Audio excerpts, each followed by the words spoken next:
Welcome back to the Urban Herald. We're part of the analysis team here, and today we're diving into one of our big reports. We take the intelligence, the rankings our team compiles, and we break down what it all actually means. Exactly. We look at the landscape, what's shifting, and importantly, what it means for you, our listeners. I'm joined, as always, by our senior expert analyst. Great to be here. It's always good to step away from, the data deep dives and actually talk about the field itself and television in 2025. It's having quite a moment, quality-wise. It really is. So, our mission today is a proper deep dive into one of our big mid-year rankings, the Urban Herald's top 10 best TV series of 2025, well, so far. And this isn't just about popularity. It's way more than that. Right. It's the result of some pretty rigorous, weighted analysis. We're talking specific IMDb rating trends over time, the nuances from critics, and that metric that really drives the industry, actual, provable audience engagement. Yeah, eyeballs and buzz. Exactly. So we're not just going to read a list. We're here to really pull apart why these specific 10 shows are defining what quality TV looks like right now in the mid-2020s. And the main finding, sort of thesis that runs through this whole ranking, it's actually overwhelmingly positive. Which is refreshing. It is, after years of just content overload, right? This year really proves that quality programming is not just surviving, it's thriving. We think we've hit this key moment where streaming platforms have, well, they finally cracked the code on quality over quantity. That feels like a huge shift. For so long, it felt like the goal was just to fill up these massive libraries. That endless scrolling. Yeah. But now our sources are calling it a genuine golden age where prestige television meets genuine entertainment value. That feels right. It does. So we're going to look at the trends making these shows work. Things like incredible medical authenticity, or how you successfully reinvent a franchise, maybe some genre-bending stuff, and even technical achievements that are going to make these series stick around. They'll be touchstones. Okay, let's get into it. Let's unpack this quality shift by starting right at the very top. Number one, the best series of 2025 so far, according to our analysis, that's The Pitt, the medical drama on Max. It's holding this, almost untouchable 8.9 IMDb rating. And that rating, it feels earned, through sheer discipline in the storytelling. It's created by R. Scott Gemmell and stars Noah Wyle, who, wow, brings this incredible gravitas back to the medical show. It really does. And the whole concept is tight. It focuses entirely on 15 really grueling hours of a single hospital shift in Pittsburgh. Using that compressed time frame just naturally ramps up the stakes. What's really interesting and what our analysis kept highlighting is what The Pitt doesn't do. Right. It's being called a medical marvel because of its unflinching commitment to authenticity. It seems to actively avoid the usual stuff, the shocking ethical dilemmas every week, or, the constant stream of sudden plot twists that, frankly, have cheapened the genre sometimes. That's the key difference, absolutely. And I think that's why it's hitting so hard with audiences now who are, let's face it, pretty media savvy. The show grounds its drama not in these big sensational events, but in the real, often raw experiences of the healthcare staff. So less about the bomb threat, more about the paperwork. Kind of. Well, maybe not just paperwork, but yeah, it showcases the emotional toll, the bureaucratic headaches, the sheer exhaustion of making constant life or death calls, and also the resilience needed day in, day out. It's often unspoken. So the hospital itself becomes the main source of tension, not some crazy external event. Exactly. No sudden plane crashes into the ER needed here. It's the system, the pressure, the human element under duress. But hang on. For a show like this, a high-stakes drama, to get that kind of huge commitment, multiple seasons ordered already, doesn't it need some of that melodrama? Just a little? I mean, are the sources maybe overstating how pure its realism is? Shows that try this super grinding realism sometimes burn out fast? That's a really fair point, and I think the answer is in the pacing and where it puts the focus. The drama is definitely there, but it's often internal. Our analysis pointed out how the camera work, the dialogue, it avoids that super rapid-fire editing you see in, say, Code Black or even classic ER. Right. Instead, it might linger. It holds on the silence after a really tough call, or just the procedural step-by-step movements needed to keep someone alive. And while he plays his character not as this heroic cowboy surgeon, I know. Not the Maverick. No. He's portrayed as deeply tired but profoundly capable, a professional whose biggest battle is just maintaining hope and focus through the chaos. It's that level of realism plus Wile's quiet intensity that gives it real staying power, we think. And the critics seem to agree. It's already picked up multiple major Emmy wins for 2025. And the audience numbers are just huge individual episodes consistently hitting above 9.0 on IMDb week after week. Yeah, that audience buy-in, that's why Max is showing such massive confidence. Ordering 30 episodes, that's staggering. And confirming season 2 already for January 2026. This isn't a small bet, it's a long-term strategic move. They clearly believe that this kind of sophisticated realism, even in a traditionally high-stakes genre, is exactly what audiences want now. So for you, the listener, the big takeaway from The Pit is maybe that realism isn't just a buzzword anymore. It's a viable narrative structure. It shows that today's viewers really value insight into a complex professional world. They respect the difficulty of that kind of work more than just formulaic adrenaline. Okay, so if The Pit shows us there's this hunger for grounded realism, let's see how that applies when you move into perhaps the most, well, fictionalized genre out there, organized crime. Right, the next two shows on our list, numbers 2 and 3, they highlight really different but equally successful ways to do crime drama right now. So coming in at number 2, I've got MobLand from Paramount plus Pull, holding a very strong 8.7 IMDb. And this one just screams premium, almost old-school cinematic TV. It's absolutely loaded with A-listers. It really is. Built on star power and prestige. Pierce Brosnan, Helen Mirren, Tom Hardy. I mean, when you bring that kind of talent together... The expectations are high. Exactly. The cost is high, but they meet it with incredibly sophisticated writing and just sky-high production values. The story itself digs into these complex generational power dynamics between warring crime families. Specifically, it follows a character, Harry D'Souza, who gets caught right in the middle as things escalate. What seems to elevate MobLand, based on the analysis beyond just standard mafia stuff, is that it refuses to lean on simple one-dimensional characters. It avoids that easy good versus evil. Instead, the report calls them morally complex individuals. But let's unpack that. What does morally complex actually look like here? Is it just bad guys with feelings? Maybe a little, but it's deeper than that. It means we spend real time understanding why they make the choices they do, beyond just, greed or power. For instance, the source material talks about the deep legacy of trauma-driving decisions, or maybe familial obligations that force them into morally gray areas. Okay, so understanding the why behind the violence. Right. Understanding the sort of calculus behind their violence, but also their loyalty. It feels more like an examination of these power structures, not just violence for kicks. And the cast, they delivered that nuance perfectly. Helen Mirren, especially, has gotten huge praise for bringing this unexpected depth to what could be a standard hard-nosed role. So top-tier talent plus really sharp writing. That's the formula there. It's a classic winning formula for prestige crime, yeah. Okay, now let's contrast that huge, star-driven production with number 3, Department Q on Netflix, holding an 8.6 IMDb. This one feels different, quieter, maybe more patient. Definitely. It's a masterful adaptation of Jesse Adler-Olsen's novels, which are very psychological, and it's handled by Scott Frank, who, gave us The Queen's Gambit. Ah, okay.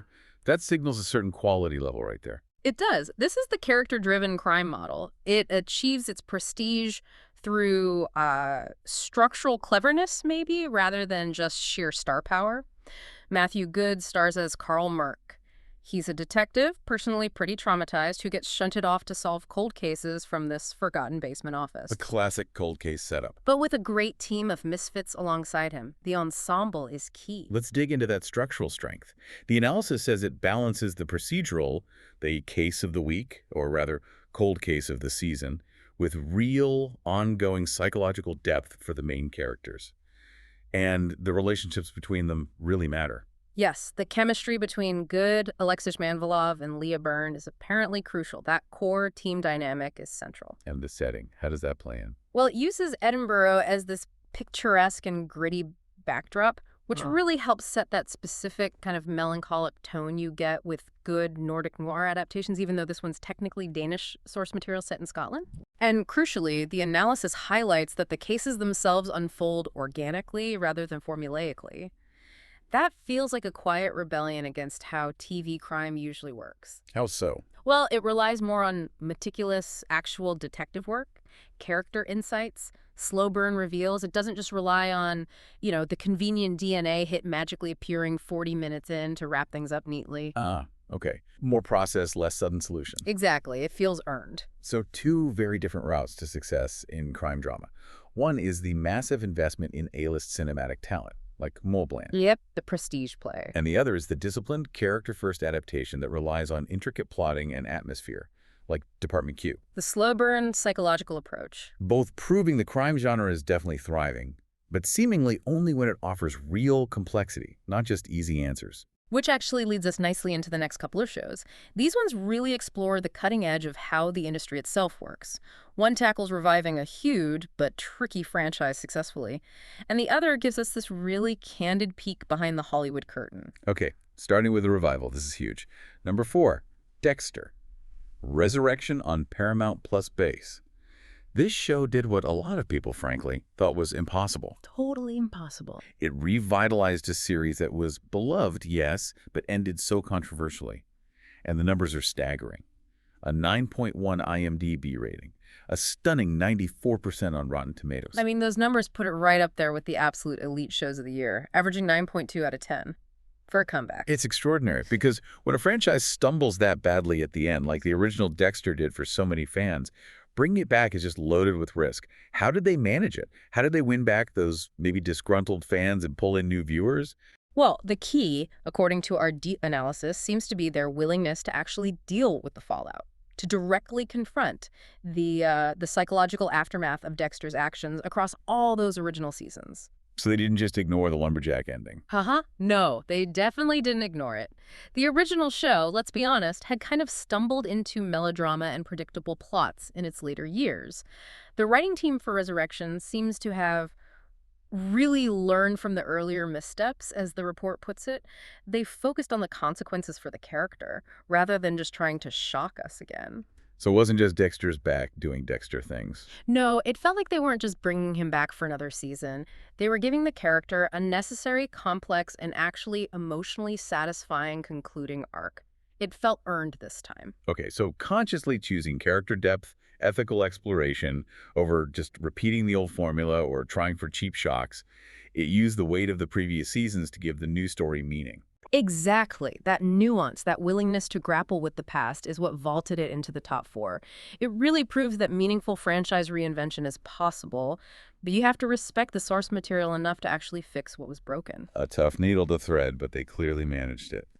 Okay, shifting gears to a different kind of industry insight. Number 5 is The Studio on Apple TV plus Friend. Holding a very solid 8.1 IMDb. Yeah, this one's fascinating. Created by Seth Rogen and Evan Goldberg.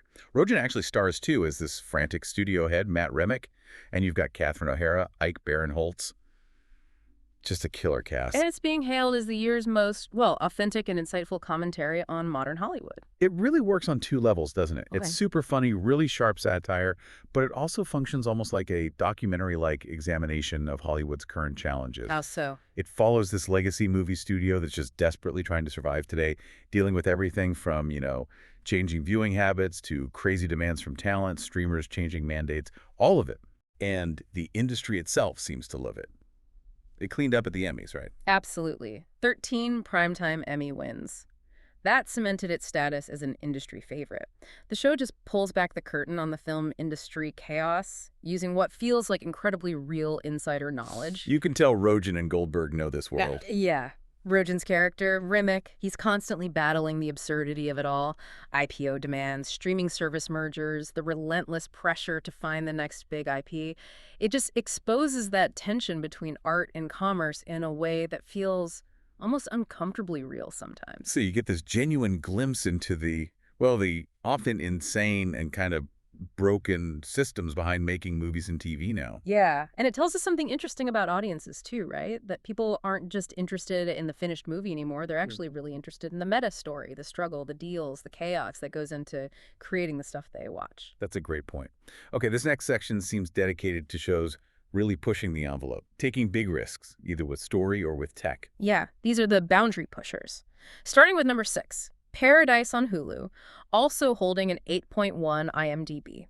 Now, this series is probably 2025's most audacious genre experiment. Okay, tell me more. How does it start? It hooks you immediately because it starts so convincingly as just a standard high-stakes political thriller. You've got the head of the Secret Service, Xavier Collins, investigating the assassination of the president, Cal Bradford. It sets up all the familiar DC power plays, the intrigue. Right, feels like familiar grounds. Totally. But then, and this is the genius part, there's this massive twist right in the first episode. Okay. The revelation hits that this whole political world they inhabit, it's actually inside a massive, completely insulated underground city built after some unnamed global catastrophe wiped out most of the surface. Whoa, okay, that's not standard political thriller territory. Not at all. It instantly transforms the entire series into high-concept science fiction. Wow. How did they handle that shift? Did it feel like a gimmick? Apparently not. That's the key. The series got almost universal praise for its ambitious storytelling, and specifically for how it subverted expectations without feeling cheap. The analysis calls the shift an organic revelation. What does that mean, organic? It means it recontextualizes everything you've already seen. Every political move, every power struggle, every little detail suddenly has a new, darker meaning. It wasn't just a gotcha moment. It felt earned within the story they'd built. So the stakes instantly change. It's not just who killed the president anymore. It's why are they hiding the fact that humanity is trapped underground? Exactly. It opened up huge themes: authoritarianism needed for survival, the ethics of who gets saved, the lies leaders tell, massive water cooler buzz around this one, and the critical acclaim was intense. Episode 7, which apparently dives into the history of how this underground society was built, was called a masterpiece by several outlets. So Paradise proves that taking a massive narrative swing, even changing genres midstream, can pay off hugely if the writing is strong and the reveal feels earned, not just tacked on. Absolutely. A big risk, big reward situation. Okay, now let's shift gears completely for number 7. This is Adolescence on Netflix, also at 8.1 IMDb. This one's a triumph, but for technical reasons. Okay, what's the story here? It's a 4-part limited series, stars the amazing Stephen Graham, Ashley Walters, Owen Cooper. It centers on a 13-year-old boy who's accused of murder and the intense investigation and family drama around him. Sounds intense already. What's the technical innovation? This is the really bold part. They filmed each entire episode as a single continuous take. Wait, the whole episode? No cuts? The no cuts. One take. Okay, let's break that down for the listener. That sounds incredibly difficult. What does that actually mean for making the show? Logistically. For the actor. Oh, it means it's a logistical nightmare and a massive creative gamble. That's it. Think about it. Maintaining continuity for, say, 45 minutes, maybe an hour, without a single cut. It requires absolute perfection in blocking, lighting cues, sound mixing on the fly, and criticaler, the performances. So someone flubs a line 40 minutes in. Yeah. You start over. The whole take is gone. Or if a camera operator bumps into something or a light flickers, gone. It demands weeks and weeks of intense rehearsal, almost like staging a play for camera, but with much higher stakes because you need that one perfect take. Wow. Okay, so it's not just a flashy gimmick then. The analysis says the one-take format actually serves the story. Absolutely. It creates this incredibly immersive, real-time experience. It mirrors the intensity, the feeling of inescapable pressure, the claustrophobia of being in that situation, whether it's the police interrogation room or the family home fracturing under suspicion. As a viewer, you're trapped in there with them. You experience every awkward silence, every flare-up, without the usual relief of a cutaway. So the technique enhances the feeling. Perfectly. The technical achievement amplifies the thematic core. Variety called it dark and brilliantly written, and specifically pointed out how it tackles themes of toxic masculinity, the huge influence of social media on how young people see reality, and how family trust just breaks down under extreme pressure. The form is the function. It shows that technical skill is most powerful when it directly serves the story's emotional heart. Incredible. Okay, so as we round out the top 10, the next 3 seem to be really strong, character-driven dramas, Yeah. maybe slightly lower IMDb scores than the absolute top tier, but defining quality through more intimate, grounded storytelling. Exactly. Starting with number 8, we have Task on HBO. It's got a 7.6 IMDb. And this comes from Brad Inglesby, right, who did Mayor of Easttown. That's right. So you know the wheelhouse. Deep, grounded, emotionally pretty taxing crime drama. It stars Mark Ruffalo as Tom Brandis. He's a former priest who's now an FBI agent, and he's dealing with, well, a lot, both tough cases professionally and huge personal demons. That character complexity sounds key.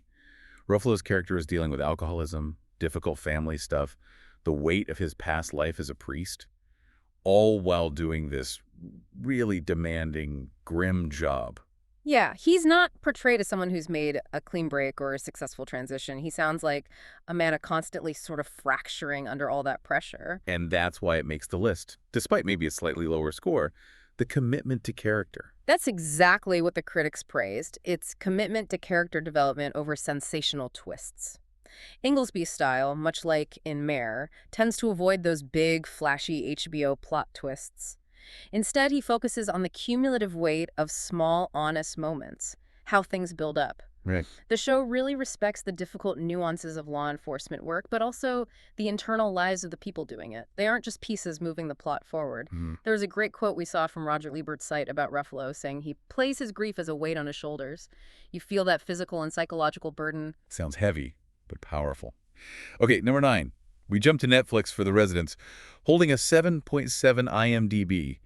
This sounds like a classic whodunit, but with a really unique setting. Yeah, the setting elevates it completely. The White House. Yeah. It's produced by Shonda Rhimes' company, Shondaland, an 8-episode limited series, and it stars Uzo Aduba as this brilliantly eccentric consulting detective named Cordelia Cupp.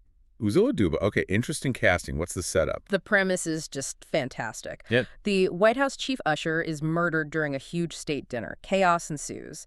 And Aduba's character, Cordelia Cupp, basically puts the entire executive residence on lockdown and starts interrogating everyone. Staff, cabinet members, maybe even higher. Wow, like Clue in the West Wing. Kind of, yeah. It excels by blending that high-stakes political intrigue, the gossip, the power plays with really clever modern whodunit elements.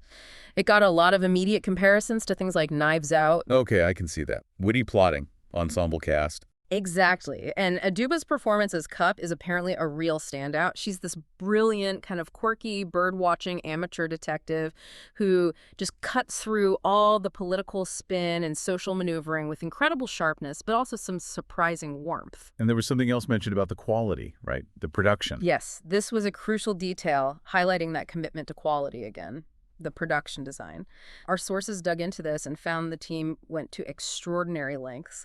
They consulted with former White House staff to authentically recreate areas the public never sees. Like what? Like the basement labyrinth, the service tunnels, the chief usher's office recreated down to historical details. That level of commitment to getting the environment right, the authenticity, it just elevates a traditional mystery into something genuinely immersive.